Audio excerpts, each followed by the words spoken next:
புதுச்சேரியில் வந்து 4 நாட்களாக தேடி வந்த சிறுமி வந்து கிடச்சிருக்கிறாங்க. 9 வயதான சிறுமி வந்து 4 நாளுக்கு முன்பாக வந்து காணாமல் போயிருந்தாங்க. எங்கே அப்படின்னு சொல்லிட்டு போலீஸ் சைட்லேயும் அவங்க ஃபேமிலி சைடு எல்லா சைட்லேயுமே ரொம்பவே வந்து தேடிட்டு இருந்தாங்க. அண்டை மாநிலத்துலேருந்து வந்து நிறைய பேர் வந்து கடத்திட்டு போகிறாங்க அப்படிங்கிற மாதிரி நிறைய ரூமர்ஸுமே வந்துச்சு. ஆனால் இந்த நிலையில் வந்து இப்படி அந்த குழந்தை வந்து காணாமல் போனது வந்து எல்லாருக்குமே ரொம்பவே பதற்றத்தை ஏற்பட்டுச்சு. பெண்களை வச்சுருக்க எல்லா குழந்தைக்கும் எல்லாருமே பெற்றோர்களுமே வந்து ரொம்பவே பதற்றமானாங்க. இந்த நிலையில் வந்து இந்த குழந்தை வந்து சடலமாக மீட்டிருக்காங்க, சாக்கடையிலேருந்து எடுத்திருக்காங்க அப்படிங்கிற மாதிரி சொல்லியிருந்தாங்க. ரொம்பவே பயமாக இருக்குது அப்படிங்கிற மாதிரி எல்லா பெற்றோர்களுமே வந்து சொல்கிறாங்க. இந்த மாதிரி பண்ணுறாங்க அப்படின்ற மாதிரி ரொம்பவே அவங்க வேதனையை வந்து எல்லாருமே சொல்லிகிட்ருக்காங்க. பாவம் அந்த 9 வயசு குழந்தைக்கு என்ன தெரியும், என்ன பண்ணி அவங்க கொன்னாங்க அப்படிங்கிற மாதிரி தெரியல. இதுக்கப்புறமா வந்து பரிசோதனை செஞ்சு மட்டும்தான் அந்த குழந்தைக்கு என்ன ஆச்சு அப்படின்ற மாதிரி கண்டுபிடிக்க முடியும்.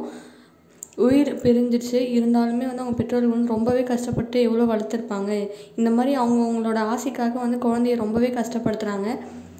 எல்லாருமே வந்து குழந்தைங்கள வந்து சேஃபாக வச்சுக்கோங்க. பொண்ணு பையன் அப்படின்னு இல்லை, எல்லாருமே சேஃபாக வச்சுக்கோங்க. பெண் குழந்தைங்களை வச்சுக்கோங்க, ரொம்பவே சேஃபாக வச்சுக்கோங்க. அவங்களுக்கு எல்லாமே சொல்லிக் கொடுங்க.